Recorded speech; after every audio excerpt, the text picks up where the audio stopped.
Buenas profesora, buenas compañeros, soy el alumno Jonás Daniel Shinwe Guamán del tercero Electromecánica Vespertina A y hoy les vengo a exponer sobre la materia de instrumentación lo que son los sensores, tipos de sensores, etc. Bueno, comencemos. Sensores de posición, desplazamiento y proximidad. Primeramente vamos a ver qué es un sensor. Como bien todos sabemos, un sensor es un dispositivo cuya función tiene de que cuando lo topa se active, de que cuando sienta una aproximación se active o cuando sienta un desplazamiento se active. Como pueden observar, existen 4 tipos de sensores de posición, que es el final de carrera, el interruptor, el conmutador y el pulsador. El final de carrera es uno de los más utilizados, ya que tiene 3 patas y va contra los sensores comunes que obtenemos. También pudimos hacer el ejemplo del experimento que la profesora nos envió, del reverso y giro del motor, y etc. Vamos a ver el final de carrera. El final de carrera. Dentro de los componentes electrónicos se encuentra el final de carrera o sensor de contacto, también conocido como interruptor. Este es el sensor más utilizado en las barandas de las ventanas, de las puertas, de las lavadoras, puertas de lavadoras, etc. Este sensor hay de 2 clases de tipos, el que tiene rueditas y el que es de panza plana. Como pueden observar aquí, tiene ubicada en la parte derecha de la pantalla están las codificaciones de las líneas, que la pata de arriba es NC, NA y la parte de abajo que va conectada a la batería o al interruptor es CMO. Seguimos con ejemplos de tipos de sensores. Aquí existen muchos tipos de sensores, como ya les expliqué: proximidad, temperatura, de táctil, microinterruptores, esos que van en los dispositivos que ahora todos tenemos en la actualidad, teléfonos, computadoras, etc. También tenemos sensores de inclinación. Esos sensores los podemos obtener o se los encuentra en las máquinas de los parques de diversiones, y etc. Seguimos con el interruptor, ¿no? Todos conocemos un interruptor que es de on y de off. Puede ser también pulsador, pero eso también lo podemos ver. El interruptor eléctrico, también llamado en algunos países como hispanoamericanos switch. Claro, los switch más se lo denomina aquí en Ecuador como en los carros, ¿no? Y bueno, interruptor es algo sencillo. El conmutador. El conmutador es una instalación eléctrica como un conmutador en un dispositivo eléctrico o electrónico que permite modificar el camino que deben seguir los electrones. Esto es más o menos como el conector de que vimos anteriormente, que corta las líneas. Tienes el sensor de la línea 1, presionas, se va a la línea 2 y etc. Eso más o menos es como las alarmas de los carros, ¿no? Se activa mediante pulsaciones. A eso le podemos decir el conmutador. Tipos de conmutadores. Existen 5 tipos de conmutadores, como podemos observar en la pantalla: el conmutador red, de redes de comunicación, de los operadores, de dispositivos y de motor eléctrico, etc. Hay muchos más.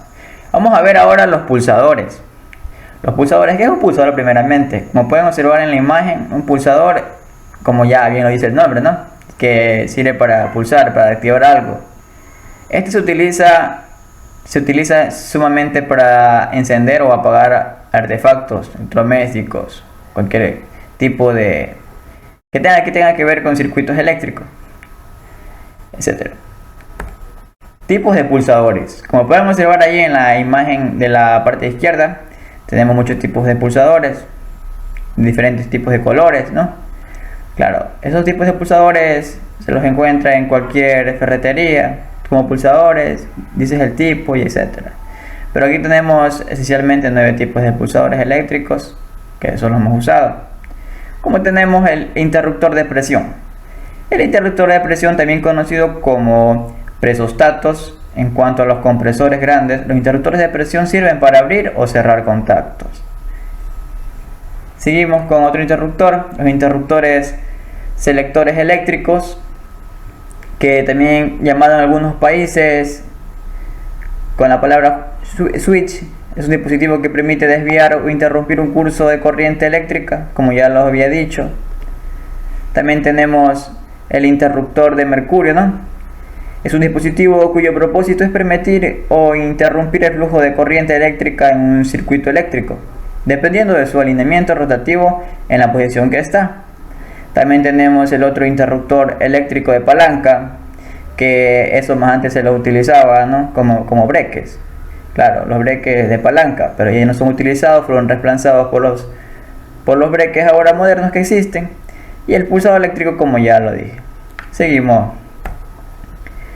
Aquí tenemos el interruptor deslizante, que se lo podemos encontrar en cualquier juguete, a control remoto, dron, muñecos, no sé.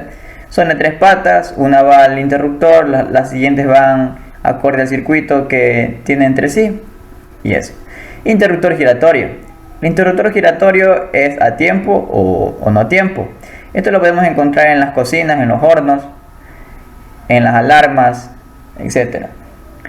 También tenemos el interruptor de cambio de temperatura. Este, como ya lo dije, podemos utilizarla en los microondas para medir la temperatura que uno quiere. Esto tiene un sistema de tiempo ahí para poder medir y todo eso que podemos observar. El interruptor de nivel a líquido. Este lo podemos utilizar en las grandes bombas eléctricas, en las bombas petroleras, gasolineras, para ver qué tanto está el flujo de líquido, etc. Y también lo utilizan en los automóviles, que es la bomba del auto. Seguimos. Los sensores de desplazamientos. Tenemos el potenciómetro. Como podemos ver en la imagen, el potenciómetro tiene una entrada, una salida, una resistencia, bueno, 2 resistencias, como pueden observar ahí. Esto lo que hace es uno de los 2 usos que posee la resistencia o resistor variable mecánica al usuario, que lo manipula en su obtención, ¿no? Sí. Por eso lo que le puedo dar eso. De los reostatos, en el caso del reostato, este va conectado a una serie de circuitos y se debe tener cuidado que su valor en ohmios, no tiene que estar ni más ni menos, porque se puede quemar, se puede averiar, se puede dañar cualquier artefacto que se esté utilizando, ¿no? Y su potencia tiene que estar en watts o en vatios, que puede aguantar, sea de acuerdo para soportar la corriente en amperios que va a circular en él. Como pueden observar, ahí está la maqueta realizada en Proteus, que está ahí la entrada, el reostato que hace conexión con la salida y la resistencia en medio. Seguimos. Las resistencias variables. La resistencia variable, como ya lo dice el nombre, se varía dependiendo de la resistencia. Se denomina resistencia o resistor al componente eléctrico diseñado para introducir una resistencia eléctrica determinada entre 2 puntos de un circuito eléctrico, ¿no? Pues como pueden ver ahí, está un potenciómetro, 2 potenciómetros, y con una serie de resistencia hacen que el potenciómetro varíe según las resistencias dadas, ¿no? Pues sigamos. Tipos de resistencias. Existen muchos tipos de resistencias, como ya los mencioné. Resistencias variables lineales, como los trimmers, los potenciómetros. Potenciómetros, ya les expliqué, son resistores de variable mecánica. Los trimmers son pines, microconductores que van en las placas de los artefactos. Aquí tenemos las resistencias no lineales. Las resistencias no lineales tenemos aquí las 4, que son las principales: la LDR, la PTC, la NTC, la BDR. Como pueden observar aquí, la primera es de luminosidad, la segunda es de temperatura, la tercera es de temperatura igual y la última es de tensión. Vamos a estudiar todas 4 rapidito para que puedan entender un poquito. La LDR. La resistencia de este tipo de componentes varía en función de la luz. Como claro, bien ya lo dije, trabaja con la luminosidad que recibe su superficie. Así, cuando están en oscuridad su resistencia es alta y cuando recibe luz su resistencia disminuye. Esto es más o menos como los sensores que tienen en las lámparas de los postes, no sé si ustedes han visto. Es como una especie de sirena que se activa solo en las noches.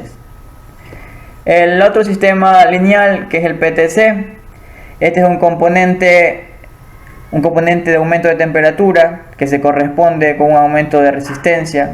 Se fabrica con titanio de bario.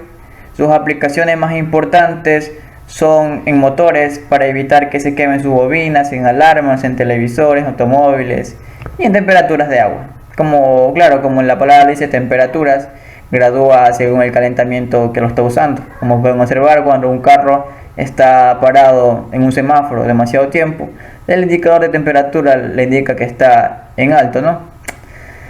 Bueno, pero eso es más mecánica. El otro resistencia lineal, que es el NTC, es un componente, al igual que el PTC, que varía en resistencia en su función de temperatura. Así, cuando recibe una temperatura mayor que la del ambiente, disminuye su valor óhmico, y cuando es baja, el ambiente aumenta. Más o menos, estos sistemas van en las refrigeradoras. Cuando el sistema disminuye la temperatura fría, el sistema aumenta, y cuando el sistema aumenta en temperatura, el otro sistema baja. Es una especie de intervalos, ¿no? El uno sube y el otro baja. En el otro resistencia no lineal tenemos el VDR. El VDR, que dice que la propiedad que caracteriza esta resistencia consiste en que disminuye el valor óhmico cuando aumenta bruscamente la tensión. De esta forma, bajo impulso de tensión, se comporta casi como un cortocircuito, y cuando cesa el impulso posee una alta resistividad. Esto lo podemos encontrar en los motores de los carros que son a diésel, que necesita tener alta temperatura o quemar diésel para que el carro agarre fuerza. Más o menos así está expresado esto. Siguiendo aquí con la materia, los sensores de proximidad de NPN, de PNP. Como pueden observar, aquí está graficado en Proteus. La cajita gris es el PNP, que tiene una línea positiva de color marrón, una de negro que va a la resistencia y una de azul que es negativa. Lo mismo tenemos con la NPN, lo mismo, una línea positiva, el cable de la resistencia y el cable negativo. Vamos a estudiar un poquito de lo que es esto de NPN y de lo PN. Diferencias entre PN y PN. El concepto PNP y NPN es algo que nos iremos encontrando a lo largo de nuestra vida profesional en la electricidad. En este caso, en multitud de ocasiones, cuando tengamos que seleccionar un detector o una fotocélula de 3 hilos, o a la hora de seleccionar un PLC, y sobre todo a la hora de diseñar esquemas cableados, que muy pronto estaremos haciendo en las prácticas, vamos a utilizar mucho estos dos sistemas, que nos servirá de mucho. Este concepto no siempre está muy claro, sobre todo al principio, porque ustedes piensan que como ven que son iniciales, y esto es complicado. No, es sumamente fácil. Con el tiempo, al escuchar estas palabras, tu mente ya visualiza el cableado correspondiente a cada elemento. La diferencia entre ambos está marcada por el diseño de sus circuitos internos y tipo de transistor utilizado. Como pueden observar, en el PNP, el circuito y el transistor va al lado negativo, al cable azul, y en el NP va al positivo, ¿no? Puede ser una confusión poco común que puede existir en los errores en este sistema. Como pueden acá también observar, los sensores magnéticos, claro que son parecidos a las bujías de las motos, son sensores que efectúan con una conmutación electrónica mediante la presencia de un campo magnético externo próximo y dentro del área sensible. Estos sensores pueden ser sensibles a los polos del imán o solamente a un polo. Como pueden observar ustedes, las bujías, si no se han visto, en la parte de la punta tiene como una especie de imán que va incrustado en un sensor que está dentro del motor de la moto. El funcionamiento de los sensores, aquí podemos ver que tenemos tres tipos, tres patas, una pata a lo largo y una pata para encima. Son tipos de sensores magnéticos. Principales características, ¿no? Como pueden observar aquí, el uno es de acero, todo llano. El otro tiene una especie de unión con hueco encima, que puede ser para enviar o botar alguna señal de frecuencia, ¿no? Y aquí están los otros sensores, que son, como ya les expliqué antes, el sensor émbolo magnético, el sensor magnético efecto Wall, que es el efecto llama con cableado en la parte superior, y sensores magnéticos resistivos, o llamados también como efecto pick-up, más conocido en otros países. Y también tenemos el sensor inductivo. Los sensores de proximidad inductivos contienen un devianado interno. Cuando una corriente circula por el mismo, un campo magnético es generado que tiene la dirección de las flechas anaranjadas, como pueden observar aquí. Mientras el sensor suba hacia un metal, como es el sensor inductivo, la frecuencia va a coincidir para un solo lugar, así dando inversa a la otra. Cuando un metal es acerado, el campo magnético generado por los sensores de proximidad es detectado. Sensores capacitivos. Los sensores capacitivos son un tipo de sensores eléctricos que son como cabecillas, tipos así como más o menos borradores, que son para sensores eléctricos. Y las líneas tipo de sensores ópticos, estos son los que tienen los mouse, las cámaras, la flash. Aquí tenemos algunos tipos, los más allegados, como el sistema de barreras, sistema por difracción, que es como tipo bujía, sistema por difusión, tipo bujía, el sistema de difusión, reflexión de barrera, que es un tipo de bujía también, pero plástica, ¿no? Y las partes de un sensor óptico, ¿no? Aquí pueden observar. Por cierto, los sensores ópticos no se los pueden observar en sí con las vistas propias de un humano, porque es demasiado veloz, sino que se puede ver con la cámara de un celular, ¿no? Como sale de la punta de los controles. No sé si ustedes pueden observar que sale una especie de luz roja, pero se la puede observar como un láser. Más o menos así fluye este sistema de infrarrojos sin lentes, de infrarrojos con lentes, infrarrojos, etc. Aquí están los tipos de sensores que son ópticos, ¿no? El reflectivo, el reconocimiento de brillo, el que utilizan los celulares hoy en día para reconocimiento facial, el retroreflectivo y el de barrera. Bueno, profesora, esta ha sido mi exposición, espero haya sido de su agrado. Les he explicado los tipos de sensores que podemos encontrar en la industria, en la materia, los más utilizados, los sensores de movimiento, sensores de temperatura, de luminosidad, de óptica y eso. Espero le haya agradado mi exposición, profesora. Compañeros, muchas gracias. Y eso fue todo de la exposición sobre los sensores. Gracias.